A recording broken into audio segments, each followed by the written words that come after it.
Yes, that's right. It's Joe here live for Joyrider TV. Full beans ahead.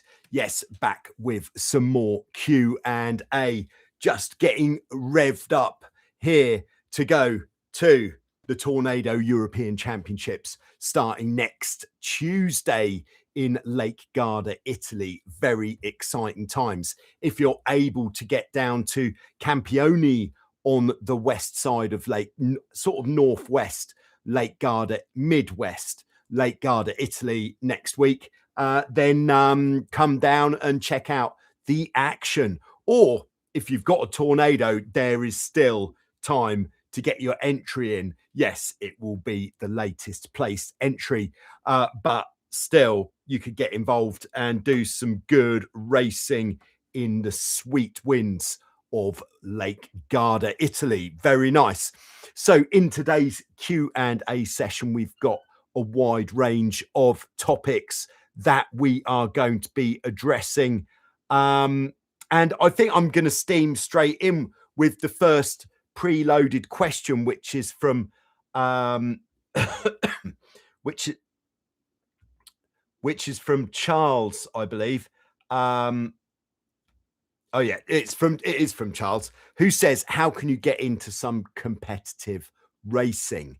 That's a pretty it kind of so question, how do you get into competitive catamaran racing? Well, you could argue that all catamaran racing is competitive at some extent, and it really does depend on what your current situation is and your age for what the steps would be. I would say, firstly, young people have never had so many opportunities to get into some competitive racing through the youth program for the country which you come from. So the youth program would be regional. So your region would have some sort of program that you can do some research, find out, like, let's say you were in South Germany, you could say, you could do a Google search for South German youth catamaran racing sailing scheme and see what comes up and take it from there to get involved with whatever youth program is going on. And I think by doing a Google search, I haven't actually done this, it's been a while since I might have qualified for youth sailing, but then you could pretty quickly get involved in some racing. Option number two, and actually the youth scheme, if you are young, that is the one that if you really apply yourself and go all in with it, that's the one that is mostly likely to lead you down the kind of Olympic pathway. So from, like, maybe it would be something like probably not a Hobie Dragoon, but something equivalent, which is like maybe a roto molded catamaran, and then that could lead to Nacra 15 down the line a little bit, and then that could lead into the Nacra 17, and then that could lead to the Olympic Games. Very good. And then maybe on to the America's Cup or Sail GP, and there you are, you've got a full-time career in sailboat racing. Very nice. But I think for most people, a more likely route into getting into some catamaran racing would be to get involved with your local club or organization. I know in the USA, the Hobie Cat has different what do you call them? Is it regions, squads, groups? Yeah, different Hobie Cat groups throughout the US, which you can get involved with. Facebook is actually a really good place to find out about the different racing groups in the area where you are. And then regardless of your current skill level, you could say, all right, I've never sailed a catamaran before, but I've been watching the videos on Joyrider TV and it is what I want to do with my life. How do I get involved? And they will tell you maybe there's a meeting coming up fairly soon, and you should go to that meeting and take it from there. Very nice. Those would be the best two routes to get started in competitive racing. And then that could lead you in any direction.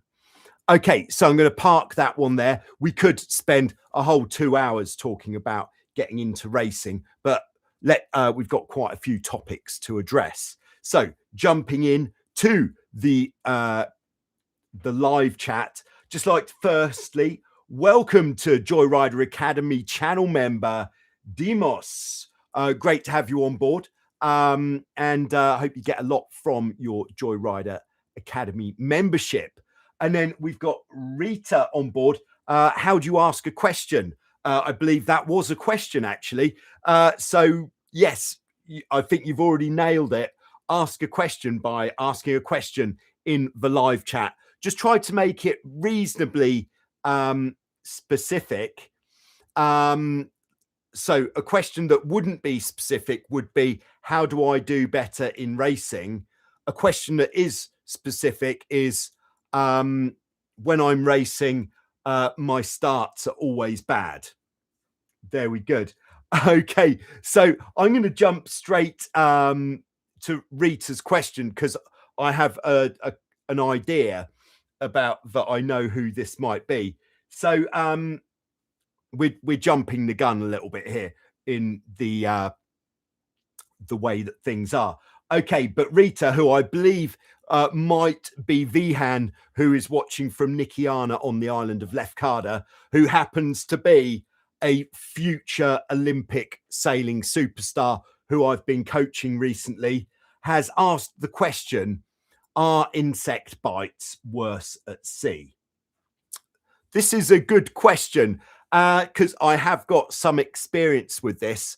Now, generally speaking, here's how it works. If you already have an insect bite, like if you've been bitten by a mosquito, for example, if you go in and out of salt water regularly, like especially if you're in a hot environment and you're wearing shorts, you're going in and out of the water a lot, what happens is the salt water will start making that bite worse.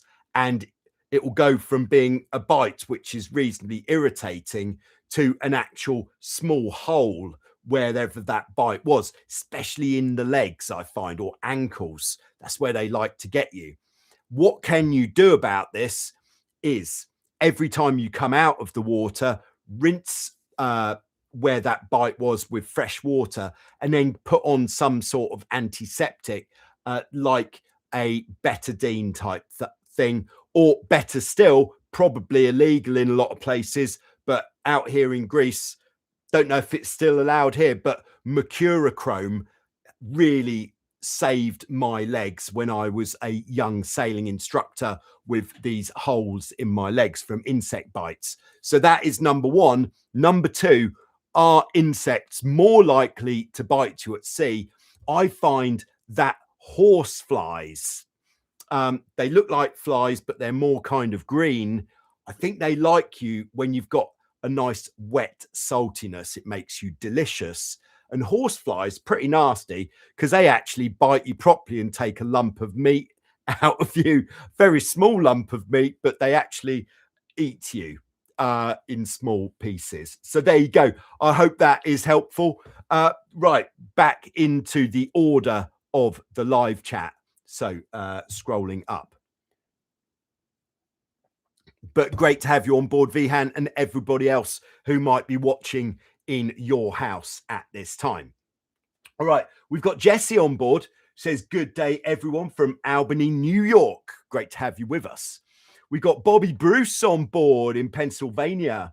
Don't forget to hit the thumbs up for the video. Thank you very much. At the end of the day, it is almost literally the least you could do, apart from staying just watching the video, asking questions. But the thumbs up is really helps to spread the reach of this video. All right, we got Ryan on board in Maui, Hawaii. I just got some nice next generations onto my seldom used Prindle 16. Yeah, very nice, Ryan. And I did see some, or at least one picture of that Prindle 16 in the Facebook Speed Stick group. And I think this is a question that needs asking.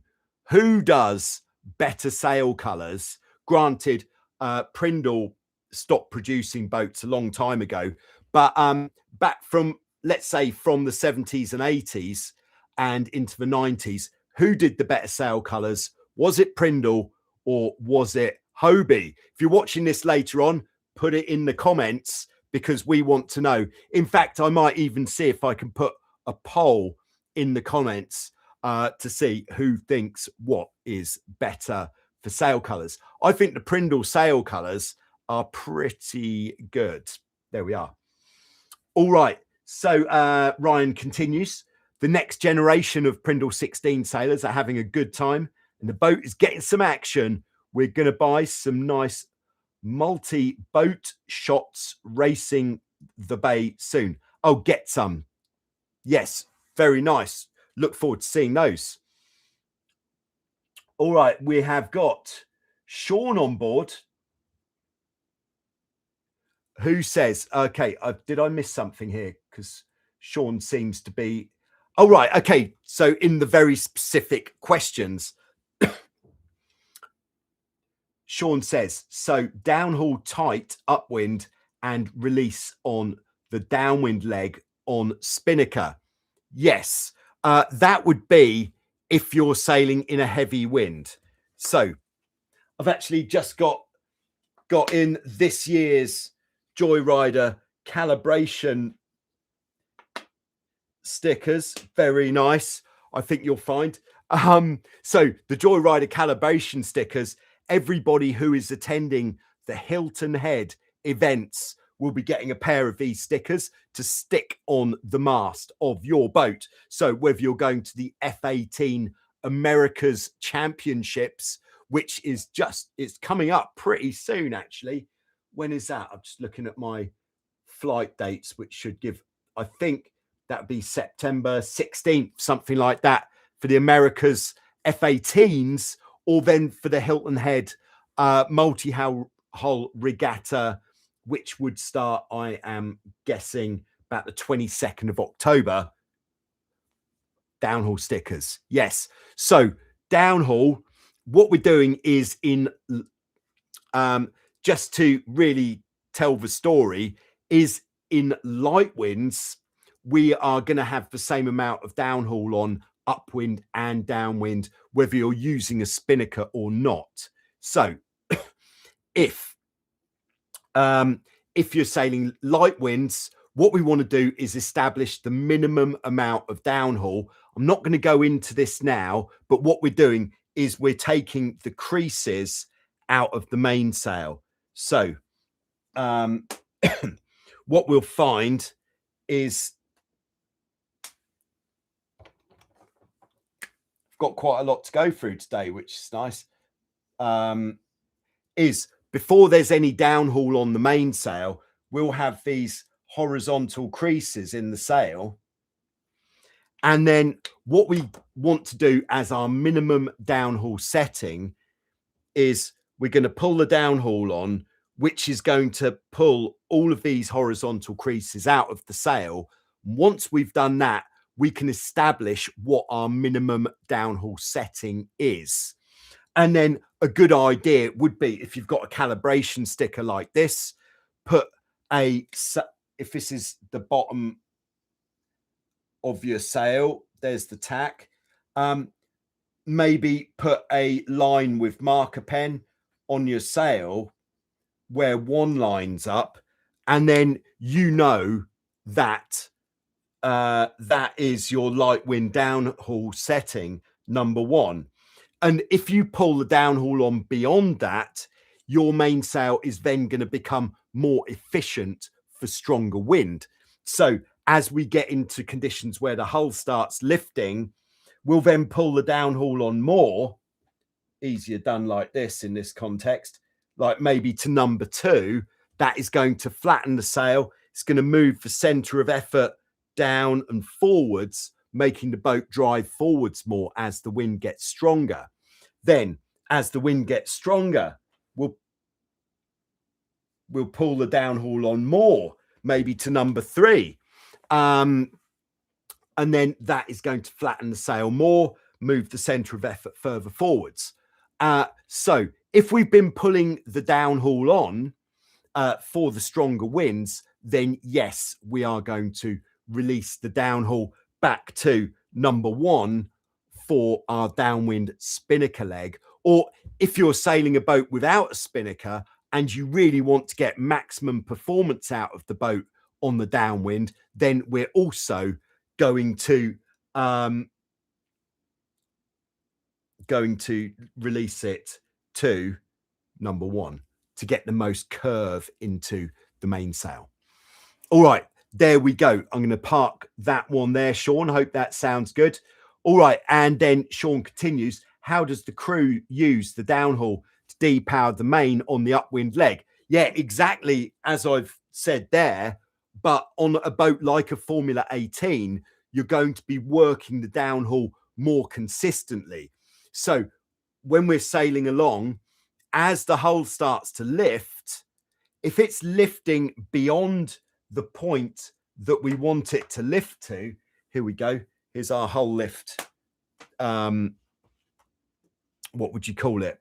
Hull lifting simulation. So here's the C. So what we want is the hull to lift to about this amount so that we've just got the tip of the windward rudder in the water. If the hull starts lifting beyond that, pull the downhaul on not until it drops down, but until it stops lifting any higher.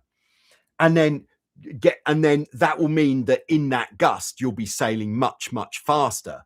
And then if the hull starts dropping again, then you want to start easing the downhaul off.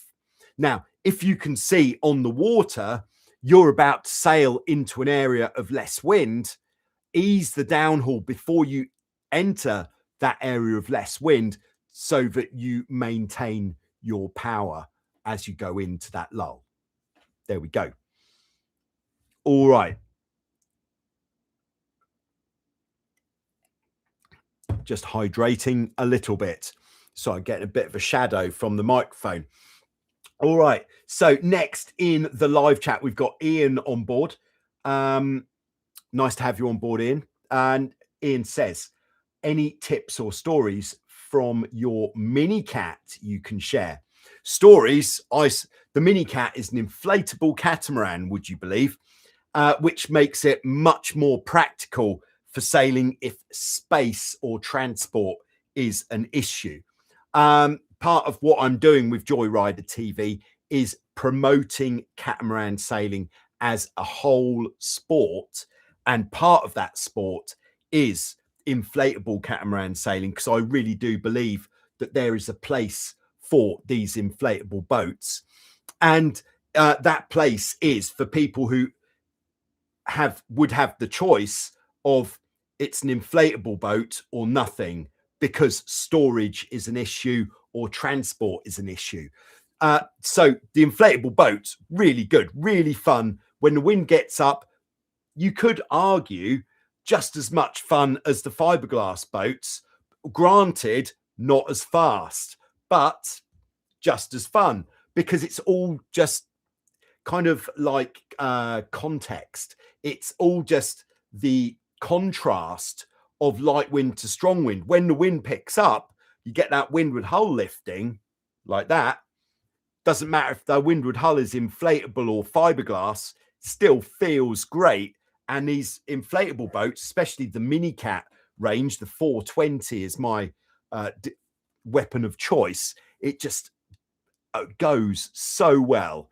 And yeah, my best story with the MiniCat was sailing it into a cave, which you absolutely wouldn't have been able to do on a conventional boat.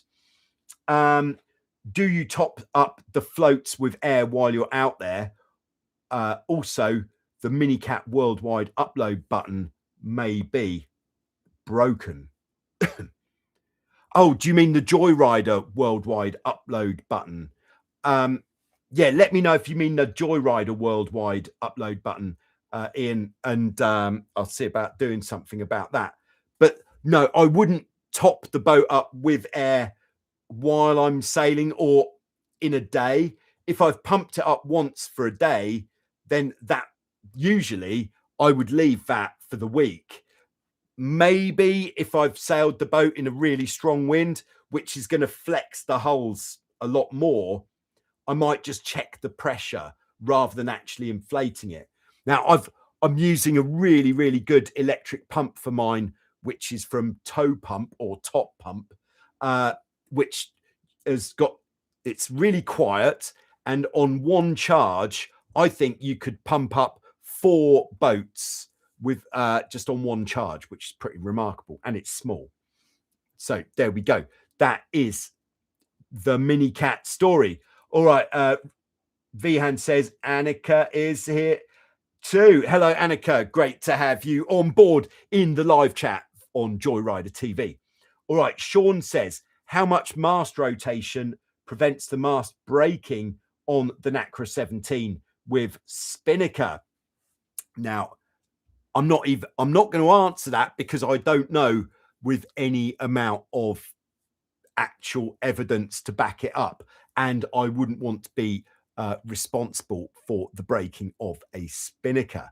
So yeah, on a conventional boat, what we're like a Formula 18, what we're doing on the downwind is, if I got somewhere where we can do this, let's get rid of him.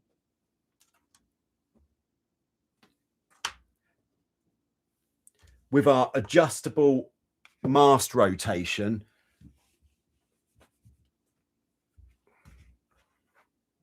how should we do this? Let's just have a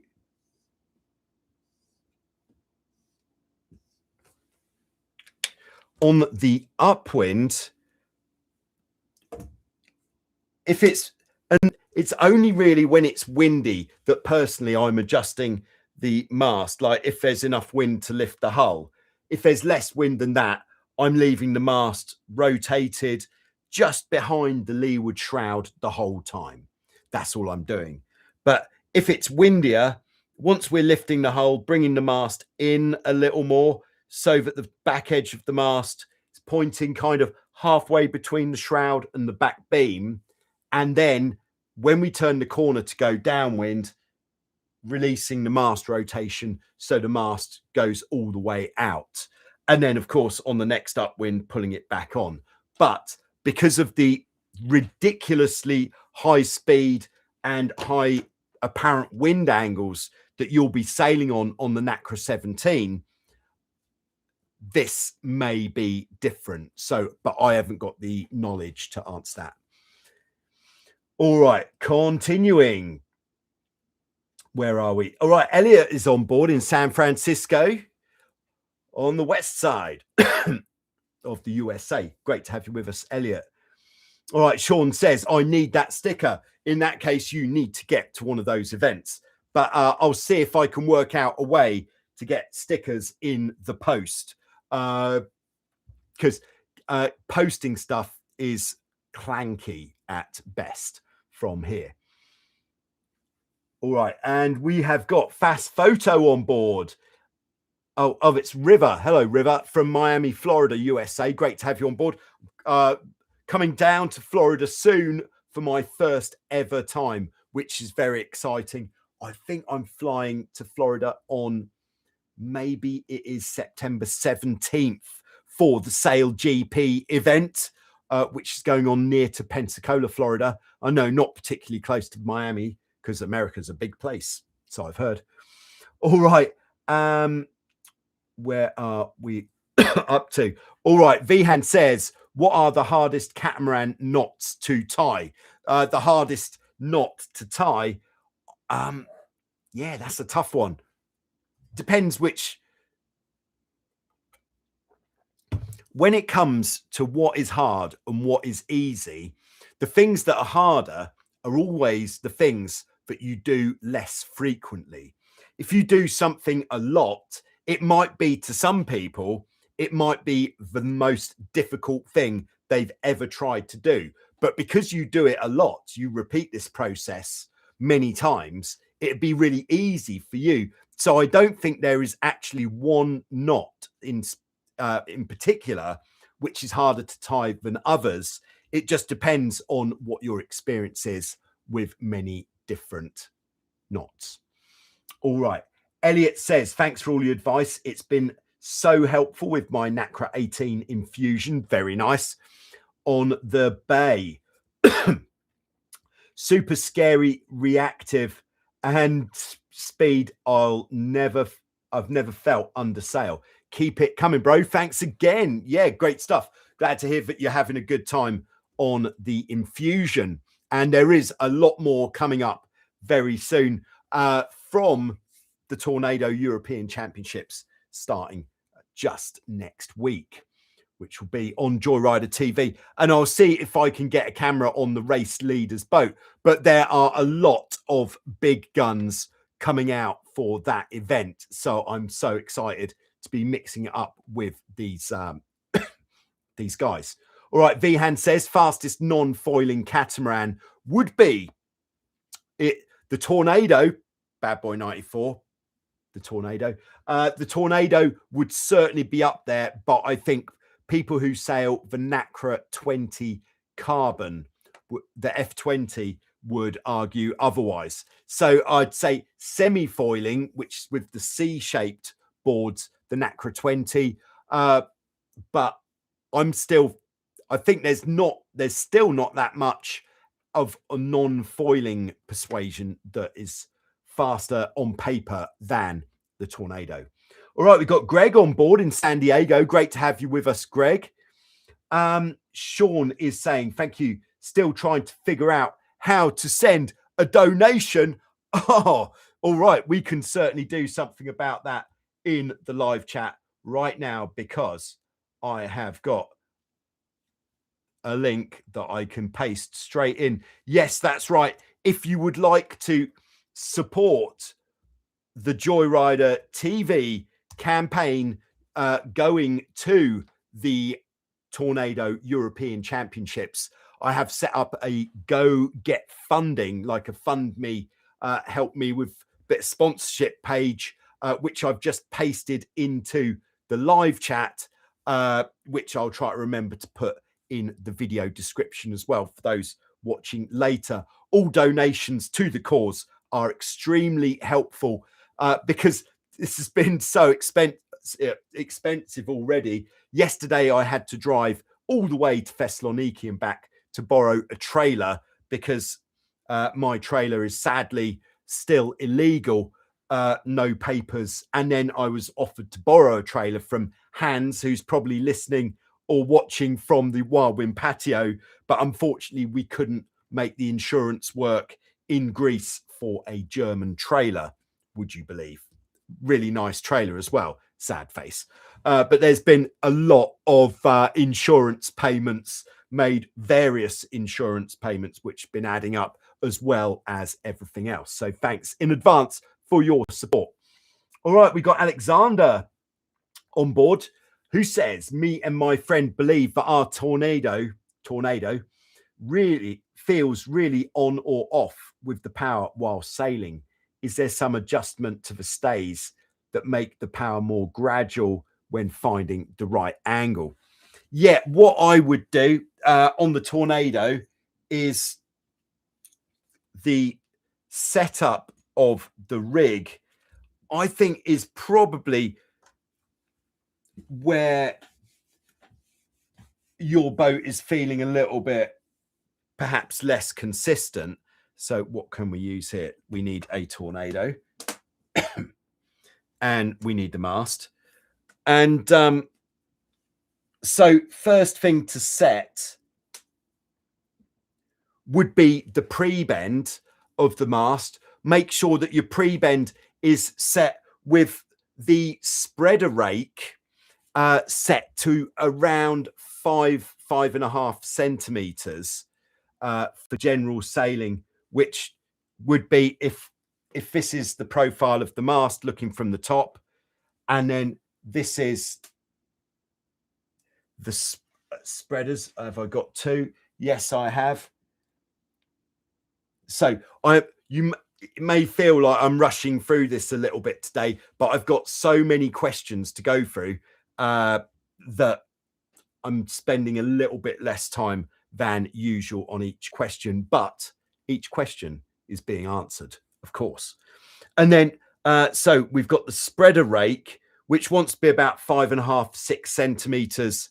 I haven't got the numbers to hand, but they are on, all the numbers are actually on my Patreon page, which you can view. You can sign up as a free member if you like, and view that on there. So put a straight line between the tips of the spreaders, either just above or below the spreaders onto the diamond wires. And this is how you measure the spreader rake, the distance between the trailing edge of the mast and your straight edge. I would use a batten. That wants to be 5.5, 6 centimeters, depending on your crew weight, but check out the numbers first. And then once you've set your spreader rake, we then want to tension the spreaders to a good starting point on the spreaders would be 36 on the loose gauge for the actual tension in the spreaders. Then having done that, we can then set the mast rake.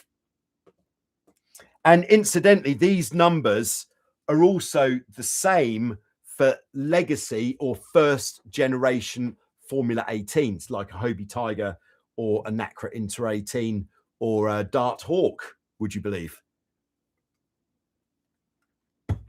Oh, that's punchy. Ooh. All right, so spreader rake, mast rake, what we're going to do is measure this by using a trapeze line. So with tension in the rig, so some tension, doesn't have to be super tight, but with some tension in the rig and with the mast straight in line with the boat, we're going to take a trapeze wire. You might have to tie a bit of rope to the end to make it long enough.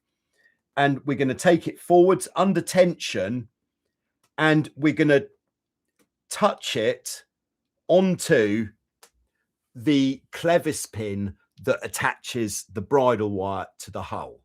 So that is going to be our kind of control. And then we are going to swing this trapeze wire to the back of the hull. And the same point that we touched onto the clevis pin under tension, we want no further forwards than the actual back corner. And if you are a lighter team, we want the mast further back, which would actually bring this point about maximum 2 inches down the back of the hull. So those are a really good starting point for the mast rake. And then after that, once we've got our mast rake set, then we're going to set our rig tension, and we're going to set that for the widest range of crew weights, let's say, for a medium weight team, 150, 160 kilograms. We're going to set the shroud tension to about 26 on the loose gauge. All right, so try that and see how you go. All right, moving on. Greg is on board in San Diego. Wife learning to drive the Hobie 16. Very nice. Thought we were safe from capsizing in 5 knots of wind. I was wrong. Yes, this is a cautionary tale, actually. Even in light winds, make sure you're holding the main sheet and you can uncleat it easily, even in light winds. Flipped backwards. Oh, flipped backwards while jibing. Wow. Highlight of the week for the wife, the dog, and me. Yeah, I think the dog would have been possibly the most surprised out of the whole team. All right, the Digger 76 is on board from windy Germany. Looking forward to a great weekend of Big Breeze regatta sailing. Very nice. All right, we got Melissa on board. Nice to have you on board, Melissa. Okay, scrolling down. Let's see where we are. All right, Sean is coming to Pensacola. Very nice. Sail GP rocks. Yeah, it's yeah, so we're doing a Wave GP event in Pensacola, which is using the Hobie Wave, but using the Sail GP format, which makes it much better for high action for spectators, but also for the competitors. I can't wait. I think it's going to be one of the most fun events ever. There we are. All right. The Digger says regarding the knots, here we go. Of the ones you really use, definitely the diamond knot. I'm not familiar with the diamond knot. Okay, Vihan, look up the diamond knot. That might be the hardest knot. Vihan now asks, what is the slowest catamaran? Well, we did talk about the MiniCat, the inflatable catamaran. It's the 420 is not the slowest, but the smallest MiniCat, the Guppy, could well be up there with the slowest catamarans. It's much smaller. You can look that up as well. Very small catamaran, but still, even though it's one of the slowest boats, when you get it out in some good wind, you lift the hull a bit, you're still having as much fun as anyone else, except unless you don't like being overtaken by bigger, faster boats, of course. There we go. All right, so continuing. Have you ever been completely above the water with no contact on a catamaran? Only I have jumped a boat a few times in waves where I've actually got the whole boat and the rudders out of the water. That was a very long time ago. But since then, the only time completely above the water was on the foiling Nacra 20, where there was contact from the foils that are in the water. There we go. All right, we got Peter on board, I believe in Sweden, perhaps. Correct me if I'm wrong, Peter. Fastest catamaran, non-foiling, the Maelstrom 32. Yes, I think that would certainly be a lot quicker. I think because I only really talk in the realms of beach catamarans, and so 20 feet long or 21 with the mighty Hobie 21 SE is the biggest that I generally talk about. But yes, the Maelstrom 32 would be an absolute flying machine, or a Lingy 5 from the 2010 America's Cup is still probably the winner for the fastest non-foiling. There we go. More to Google search if you want to, those boats. All right, Melissa is here. Been a huge fan of your channel for years. Thank you very much for tuning in. And I'm glad that I have been helping with in some way. I've been struggling with my speed on the Nacra F18 Infusion during regattas, maybe sailing too high, too focused on following the leaders. How do you know how high or low you should sail? Yeah, that is a tough one, actually.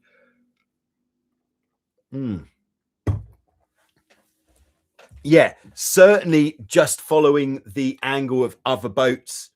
In the Formula 18s, these days more than ever, you can't guarantee that you can point as high as other boats. So first thing would be get your boat set up correctly. And I would certainly suggest looking at the Nacra tuning guide. All Nacra are definitely leading the charge when it comes to the tuning guides. And the numbers that they have online to tune your boat to are absolutely bang on. So get the boat tuned up to the guide so that you know that your boat is absolutely in the sweet spot. Make sure your rudders are set up correctly as well, so that they definitely trim under the boat the correct amount, because if any of this is out, it's going to affect everything else. And then so when it comes to pointing, and if you are following the jib telltales, then you definitely need to make sure that your jib is set up correctly as well, which means your jib luff tension needs to be correct for the amount of wind. Now, how can we do this? What we can do is there's basically two tensions that we'd use upwind with the jib. One is in wind where we're not lifting the hull, and then one is in wind when we are lifting the hull. So once the hull has started lifting, we want to start really cranking the jib in hard. But what happens is, here's our boat. We need a mast. And we need a jib. When we crank the jib in hard, which is kind of pulling in this direction, what this is also doing, as well as sheeting in, it's pulling the jib generally downwards. And what that is going to do is it's going to mean that we require more jib luff tension. So if when you've sheeted the jib in hard, you're getting these creases in the jib, or maybe even a big slack bit in the bottom there, then that means that we need more jib luff tension. So if you need more jib luff tension, let your jib sheets off to take the tension out of the jib, then pull on the jib luff tension a bit more, like another inch or so on your adjustment line, then sheet in again, have a look, and that is how you can initially get the jib set up correctly. The other thing you want to look out for is the profile. When you're sheeting in hard, the profile of the bottom of the jib wants to be pretty straight. If you're seeing that the bottom of the jib has a load of curve in it, then what that means is where you've got your jib sheets, if this is the clue of the jib, so there's the foot, there's the leech. So you might have three places where you can put the jib sheets, and you might think the middle is good for everything. But if you've seen when you sheet in hard, you've got all this curve in the bottom of the jib, you certainly want to attach the jib sheets to the lower hole. Or if you've got 4 holes or 5 holes, move it down 1 hole, then see how it sets. So that is getting set up. And then what you're looking for is, with the angle that you're steering, is there's 2 ways of looking at it. And we talked about this last week, actually, where you can start steering getting your kind of average, your rough angle dialed in by watching the jib, which would be, what would we have? The leeward telltale would be red, because if we're sailing on starboard tack. So we've got the 2 jib telltales on the leeward side. These have always got to be streaming straight back. If they're not streaming straight back, it means that we need to head up into the wind. Then the windward telltales, if there's enough wind to lift the hull, we want these windward ones lifting. And if there's enough wind to lift the hull and we are overpowered, or we've pulled on the downhaul to its maximum, then these inside telltales could actually be lifting pretty much vertically. But I think the time when the angle that we're pointing really comes into things is in the more marginal conditions, when the hull is just lifting. So if we set the jib, our course to our jib telltales like this, with them just lifting slightly on the inside, and then the crew, if the crew is playing the main sheet, this is very useful because if the crew's not playing the main sheet, let's start getting the crew involved in playing the main sheet, and then they can be looking. Let's have a mainsail. They can be looking at the leech telltales on the mainsail and sheeting the mainsail to get these leech telltales absolutely in the sweet spot, which would be, let's say we've got 4 leech telltales. The sweet spot would be where the bottom one just disappears.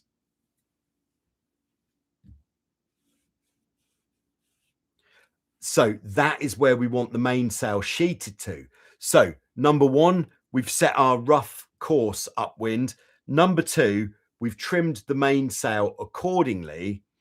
So then number 3, what we can do is start to a degree sailing the boat to the telltales on the mainsail, which is going to be an exercise in communication between the helm and the crew. So if this telltale disappears, it means we can sail closer to the wind.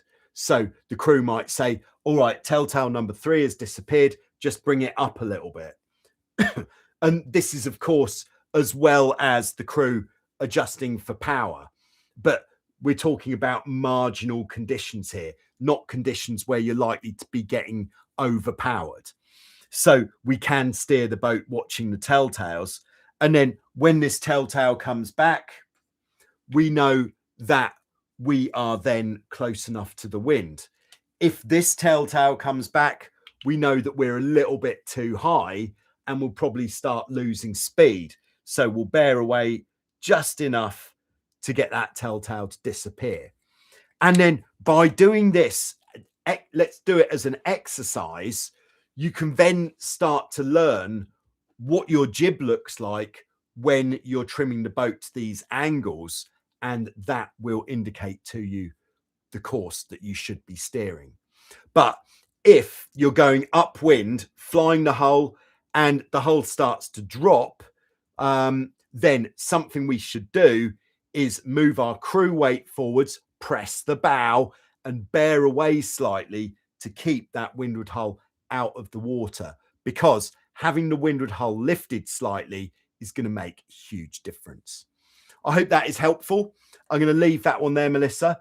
And I'd just like to say hello and greetings to Boris in Florida. And Boris has kicked off the super stickers for this session. The super stickers are a great way of just acknowledging that you appreciate the information that is being delivered. And also, the super stickers are what is keeping the Q&A ad-free.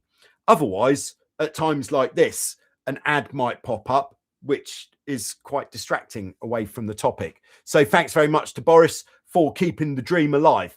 And I'll see you soon in Hilton Head, I'm sure. All right. And if we could ease back slightly on the questions in the live chat, because I've got a lot to go through in the preloaded.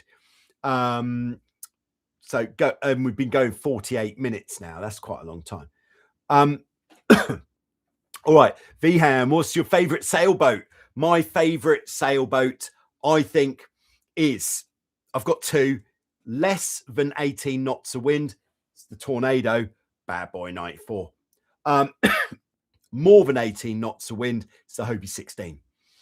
All right, Alexander says, fun fact about half of science class in Sweden knows who about Joyrider TV. Wow, that is cool. Glad that I am hitting science class in Sweden. Hobie Life is on board in Australia. Great to have you with us. Gosh, I hope I can keep speaking. Dave is on board. Sea Cats were fast. Yes, definitely. Sea Cats were fast before they became foiling boats, they were super fast. All right, Dave says this is to Melissa, aimed at Melissa, about your pointing upwind. When you are racing to get the best speed, make sure you are sailing in clean air. Yes, positioning can be important as speed sometimes. Yes. All right, we've got Observer 4040 on board. Thanks for documenting your training and experience. Bringing beach sailing back to Laguna Beach. Yes. Couldn't do it without you. Glad that you are bringing beach sailing back. On our way to 5 Tigers, 5 16s and 5 RS Zests. First year gold, youth sailing next year. Great stuff.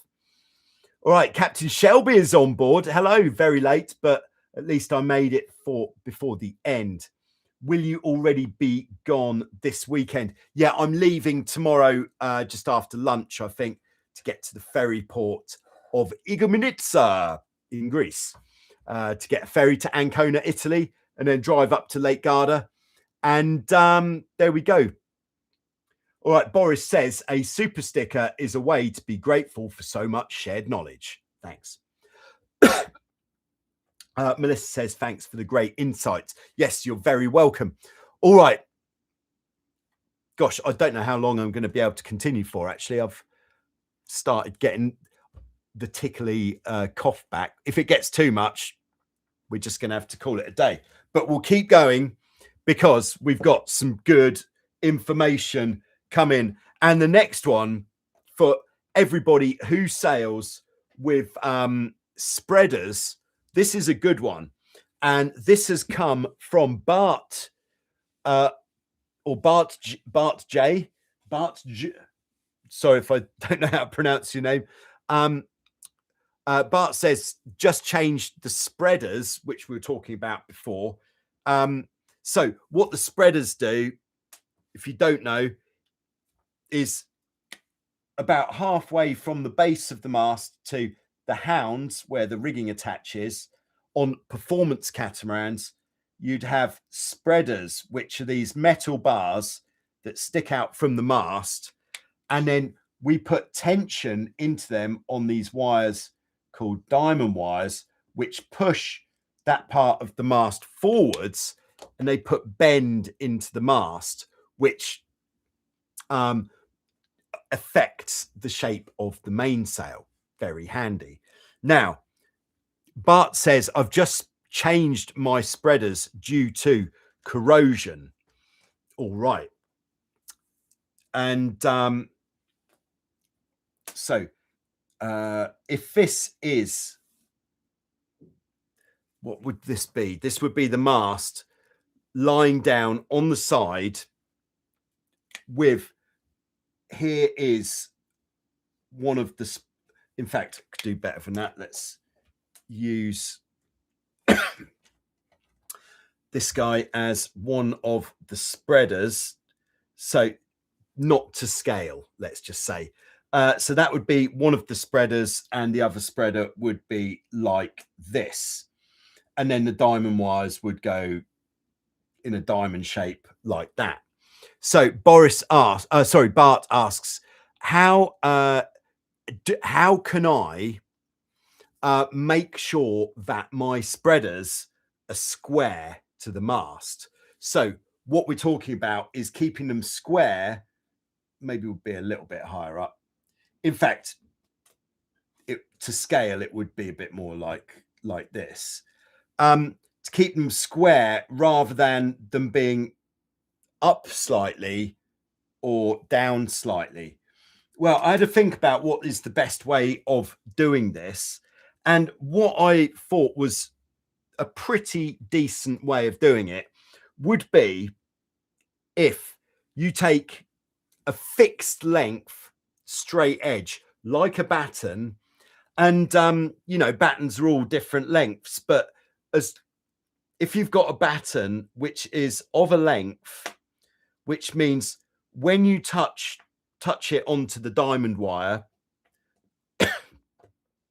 or onto the spreader, just below the spreader, we need to be consistent here above and below. So we've got this batten, and we're just going to see where the batten touches the mast with the spreader in that position. So what I would suggest is eyeball it first.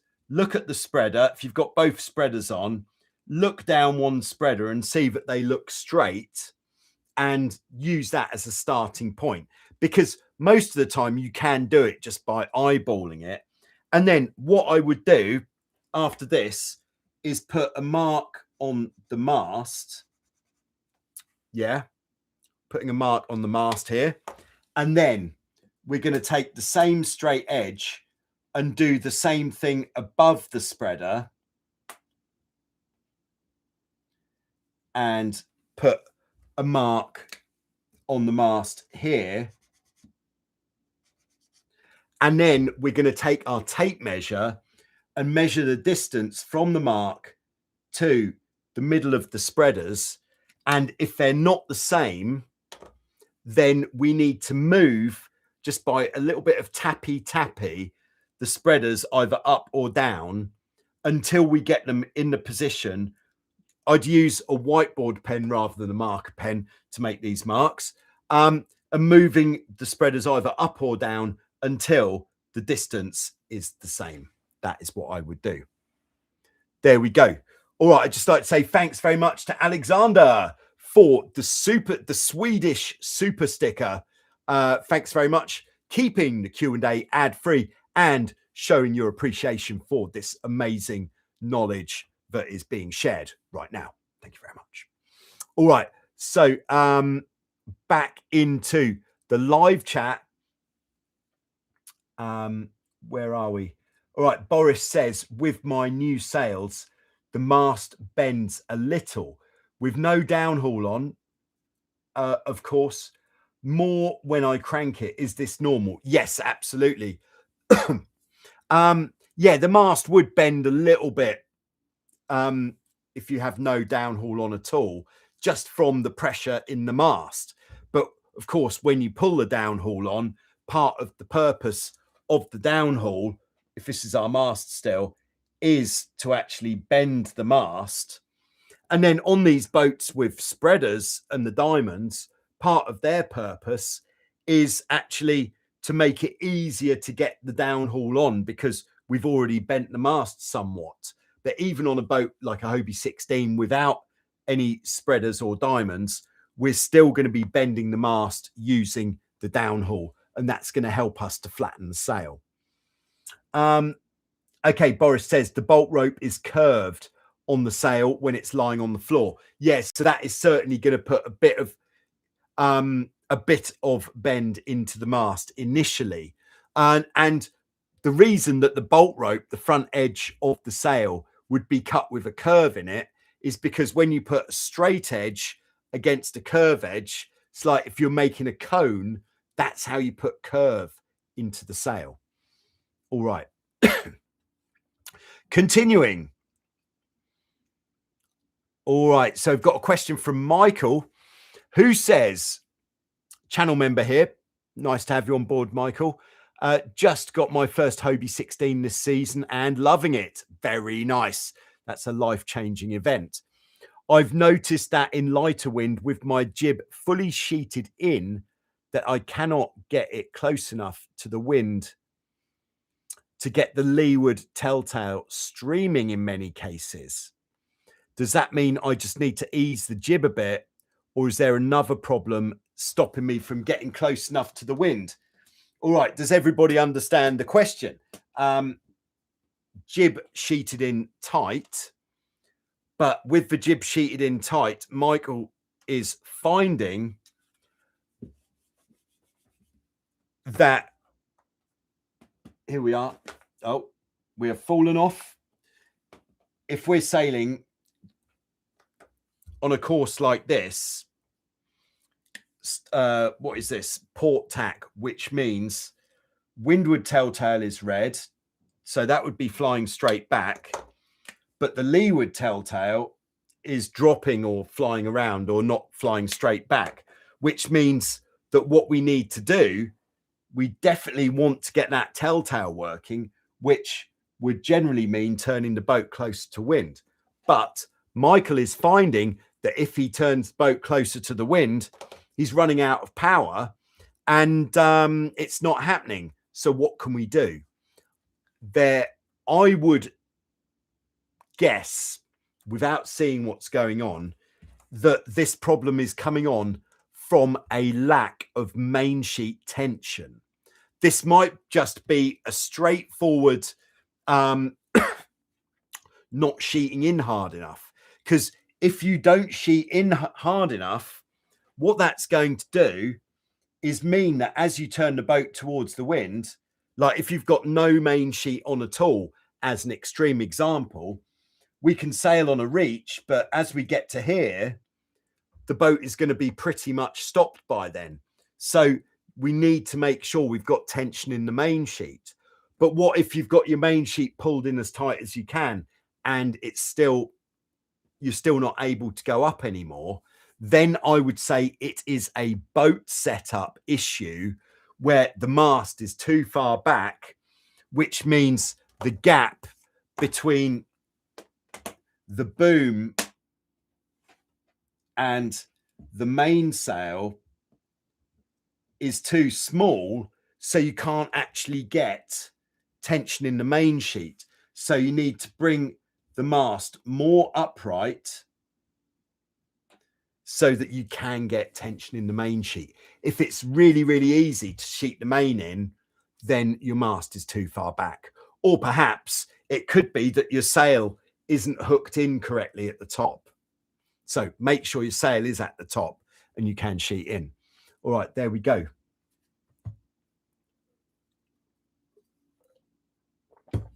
All right. Yes, we've been going over 1 hour now.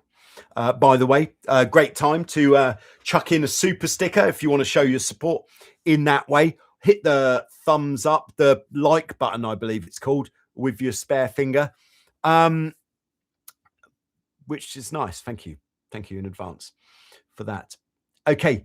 All right. This next one comes from 7189K. Good username. Who says, have you used a dolly, which is another name for a launching trolley or beach wheels, on the Hobie Getaway? I don't think I have actually. But the next part, the actual question part of the question, which dolly is better in sand? Same for any type of boat.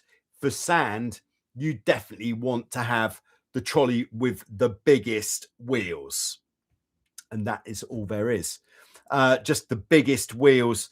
And I would always go for, on the trolley, there's three types of trolley. There is the frame type, where you'd have wheels that sit in between the frame, and then you could actually make your own trolley like this out of a ladder. I think, never tried it, but I think maybe you can't, but maybe you could, but with the big wheels. So that's the frame type of trolley. And then a lot of the time, these bad boys have got a handle as well, making it a bit easier. Second type of trolley, we're sticking with the big wheels. There's the axle. And this is the most common type of trolley, which is arguably the best. And that's the one with the nice curved trolley cups or cradles that the boat sits on. Very nice. Very nice. Okay. The third type of trolley is, there's the wheels. The one where you don't have the cradles that the boat sits on, and just a bar with like a stopper on the outside, which goes under the boat.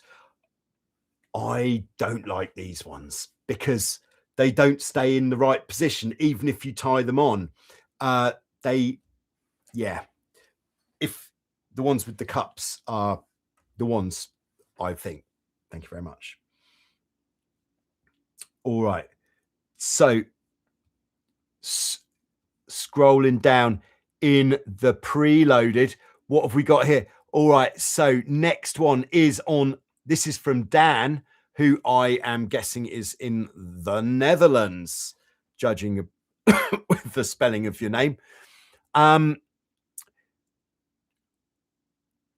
So he's sailing in short waves and occasionally not getting the boat head to wind enough to be able to go into attack.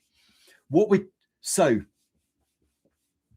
in short waves, long waves, no waves, whatever situation we've got, the fundamentals of the tack are the same.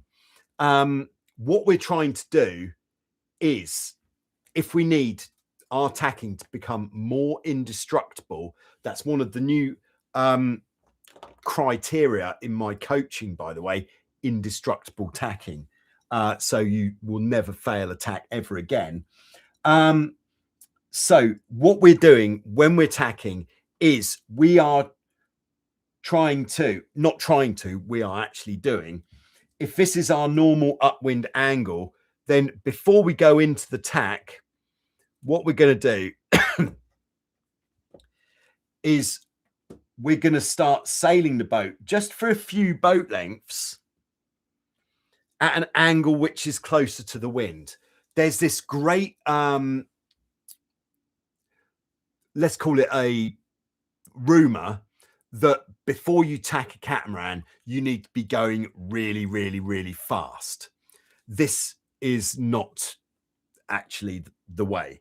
So to go really, really, really fast, we'd probably turn down a little bit like this, which is actually increasing the angle that we have to turn before we're head to wind. All good so far? So we don't want to do that. This is our normal angle, but what we want to do is sail along a bit for a few boat lengths, establish the new course closer to the wind. The way we're going to do that, like with Michael, who's not pointing close enough to the wind, we're going to do that by increasing slightly our main sheet tension before the tack. Increasing the main sheet tension is going to allow us to sail closer to the wind. Once we're on that new course, we're then going to initiate the turn. And what we're aiming to do when we initiate the turn is quite assertively put the boat into the wind. And basically, once we get the boat head to wind, if we've got a jib, with the jib backed, so the wind is into the new side of the jib, then the tack is a done deal. We're going to make that tack. Very good. So reducing the angle, that is the key point of making your tacks more indestructible. And then once we get to this point of head to wind, let the mainsail out, keep your angle on the rudders consistent so they're not correcting as we exit the tack. Okay, there we go. Hope that helps there, Dan. Next, back into the live chat. Boris says, if you've got some time, would a boat turtle invert if the mast is watertight without a float? Yes. Whether you've got a masthead float or not, whether the mast is watertight or not, the boat is still capable of inverting. It just depends on the angle to the wind that you were when you capsized and the type of capsize. So if you're sailing along like this and you capsize, then what we've got is the wind. If it's a strong wind blowing onto the bottom of the trampoline, that is going to put you upside down. So yes, the boat will invert.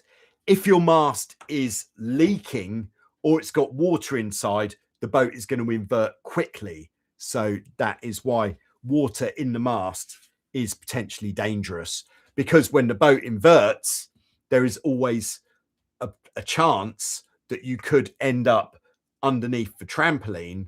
So this is something you definitely need to be aware of. So can't leave that there now, can I? Going to have to explain. So if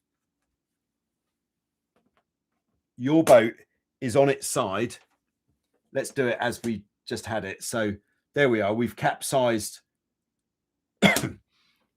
If you've ended up in the water here, like most likely would be if you're sailing sitting on the boat and the boat capsizes sideways, you're going to end up in this area here. And this area here is, let's call it the danger zone. We need to get out of this area here as soon as we possibly can. If you are behind the shroud, exit through the back. If you're in front of the shroud, the rigging that holds the mast up, exit from the front. If there's one thing that you remember from this whole session, it's that.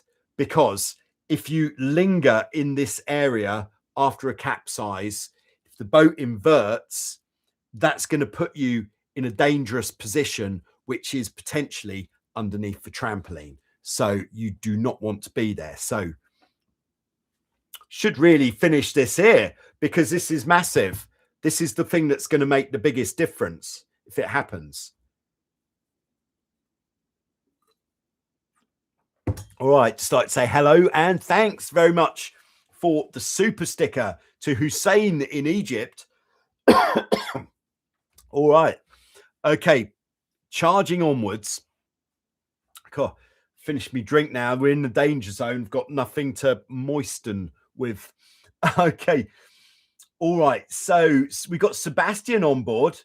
Thank you for your awesome content. I'm a long-time Top Cat K1 sailor and looking to get into the F18 class. In my area in Austria, there are mainly Hobie Wildcats available. Is this design still up to date and can it hold its own in the fleet? In a club racing fleet, the Wildcat's still absolutely fine. But I would say in a bigger level, like in an open meeting, national competition, or in a European or world competition, or sailing an event like the Stockholm Archipelago Raid, then the more modern designs are going to perform better than the Wildcat. I would say the Wildcat is a great boat, feels amazing, it's very quick, and but the Wildcat was designed pre-deck sweeper, and which makes it a second generation Formula 18, where of course the third generation Formula 18s, which started first third generation F18, I would say as a Catamaran historian, I would say was the first C2 which had the deck sweeper mainsail from Goodall Design. There we go. All right. So Bernhard says, going to Vasiliki again tomorrow. Great stuff. Yeah, might see you if you arrive very early, but otherwise I'll be heading to Garda, to Lake Garda, Italy at lunchtime. There we go. All right. Sean says, my curved dagger boards on my 2014 Nacras 17 have been an absolute nightmare with constant jamming. I just removed some of the factory abrasion strips and installed Teflon blocks. Hope that helps your situation. I don't have so much experience with the C boards, but with conventional dagger boards, if they're jamming, what I find happens is, especially on a boat with like a semi-foiling boat like C boards, when you're sailing fast, there's a lot of pressure pushing the dagger board backwards at the bottom. That's pushing it forwards at the top, and that can lead to the dagger board jamming in the slot. So how to unjam it is when you're above the board, standing above there, pull the top of the board backwards first, and that might do the trick to unjam it. So standing above the board, pull it backwards first, and then go to lift it. There we go.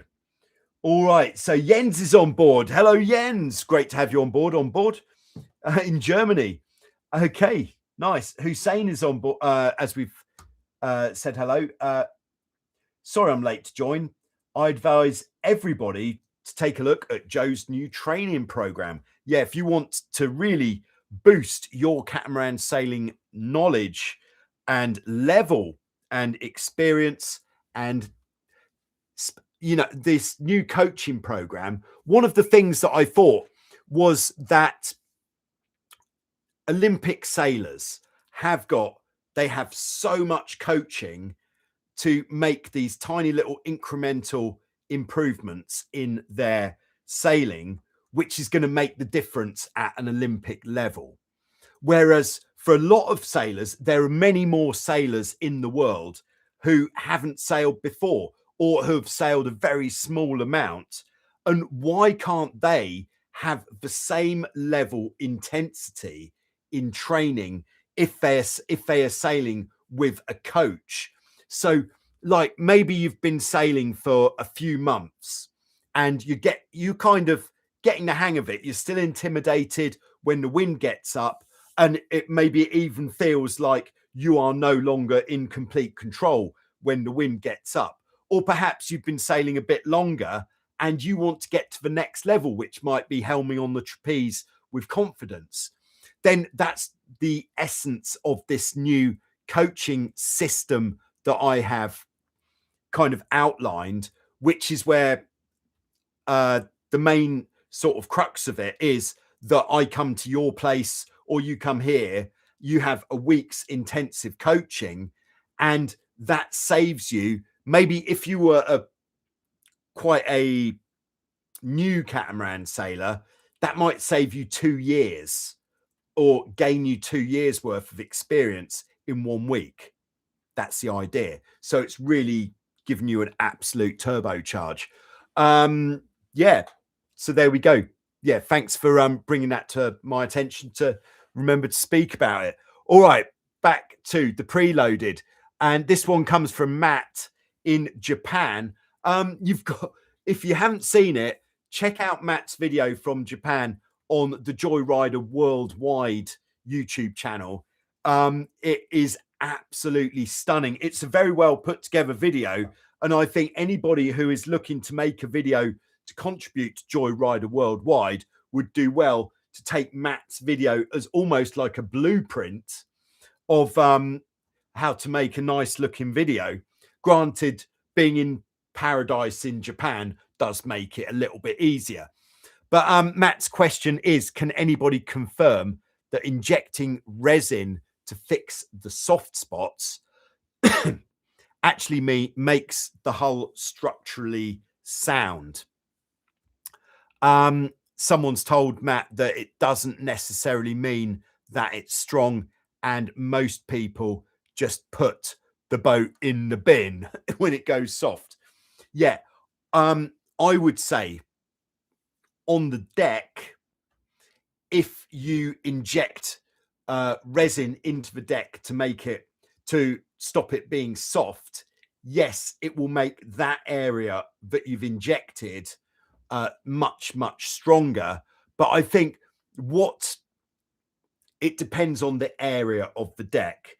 If the area that is already soft is extending most of the way, if this is the deck of the boat looking from above, if the soft spot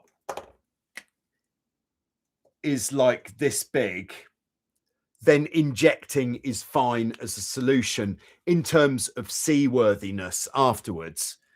However, if the area is bigger, so let's say this area is less than half the width of the deck, just to put a number on it, then if the area is more than half the width of the deck, then that is going to be less seaworthy afterwards. I think for sailing in an enclosed area with largely flat water and where you're not far away from your launching spot, it's kind of like, what are you doing with the boat? Are you, and I know what Matt's doing with his boats, but are you, talking to the general bigger audience, are you sailing on a lake, flat water, not going particularly far away, or are you going to do a transatlantic crossing? Any amount of softness in the deck before doing a massive offshore passage, I would say probably I would start having some doubts. Whereas if you're sailing in a safe area, then it's probably all right. But if it's more than half of the deck that's gone soft, then that's spreading into the gunnels, and then that becomes very difficult to repair and to maintain that structural integrity, because part of the structure of the boat is the deck. And if the deck actually pops off, comes apart from the sides of the boat, the sides of the boat are going to lose all of their structural integrity in that place as well, which does actually mean, which has happened to me in the past, sailing a Dart 18, the deck popped off this front section and I'd sheeted in, and the hull actually folded in half. And I was out at sea. Somehow the mast didn't fall down completely because the bridle wire kind of held it up enough, and we were on the correct tack, but we kept our weight very far back, all the way back in. It was not a good look. There we go. All right, so last preloaded question. Oh, there's some things about Matt's video. Hussein says it is a great video, beautiful location. Boris says that video in Japan is a jewel. Check it out on Joyrider Worldwide. As soon as we finished here, let's get that. And check out also, there's a really good video from, who is it, Dirk, on a Hobie 21. And it hasn't had many views because it was difficult to make a really good thumbnail for it. But it is definitely 40 seconds well spent. When I watched that video, it was one of those videos that make you go, oh, like that. And it's kind of like, yeah, worth a look as well. All right, so the last one. And I think this one's from Matt as well in Japan, who says a comparison of the Nacra 500 Mark II to the Hobie 16. I saw something that the Hobie asymmetrical hull design may have more upwind pointing ability compared to the Skeg hull designs. Pretty big question to be going into at 1 hour and 23 minutes of the Q&A. But okay, what I think is it depends on the wind speed and speed of the boat. I believe that the Skeg hull boats, especially the more modern ones with a more high aspect rig, are going to be much more efficient than the old asymmetric hull. Let's just draw these hull types so we can see what we're talking about. I should make some magnetic hull types. I know. Winter project. Skeg hull like this. And there's the deck. Oh, sorry, beg your pardon. Asymmetric hull like this. So the way that the asymmetric hull works, so what we're looking for is a flat surface to stop the boat just from sliding sideways. And the flat surface on an asymmetric hull is the outside edge of the hull. Good so far. And that outside edge runs for the complete length of the boat. So that is a lot of leeway prevention if that whole thing is digging in to the water. The skeg hull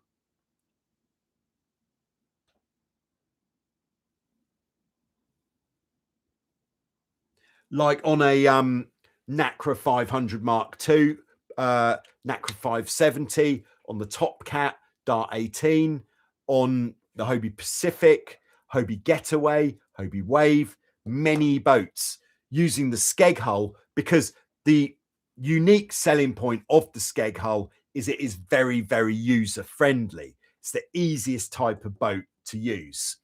But what about this upwind efficiency?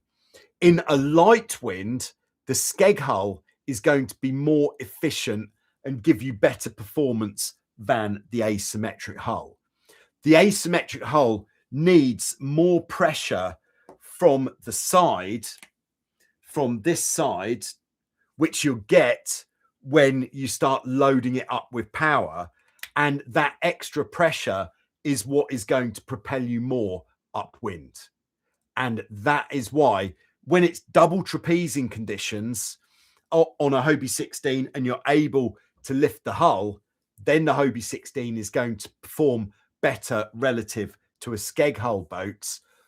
But when the boat is sitting flat in the water, or flat in the water, so up to like 10 knots of wind, the skeg hull is going to be the champion. The modern skeg hull boats like the Nacra Mark 500, 570 Mark II are going to have a more efficient rig as well, which is also going to work better in a lighter wind. Okay, so I think we're going to park that there. Thanks very much for tuning in. Thanks to everybody who contributed to the session, either with questions or with the like button or with the super sticker, super chat. Really appreciate that. There is still time to donate to the Tornado European Championships Expedition Tour fundraiser. All right. So, all right. One last question from Melissa. Oh, who sails at Bergen, which is actually the sailing club where Max, who is sailing with me in Italy next week, is normally sailing. There we are. There are people telling me trampoline needs to be super, super tight, or will it cost me speed? The trampoline not being tight isn't going to cost you so much speed directly, but what the tight trampoline does is it makes the platform of your catamaran much more rigid.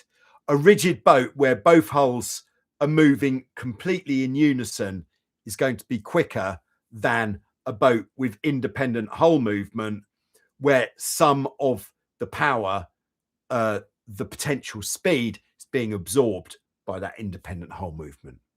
And on that note, have a good weekend. Keep it safe. Sail fast, get on the speed stick, and have a good time. I'll see you in Italy. Thank you very much.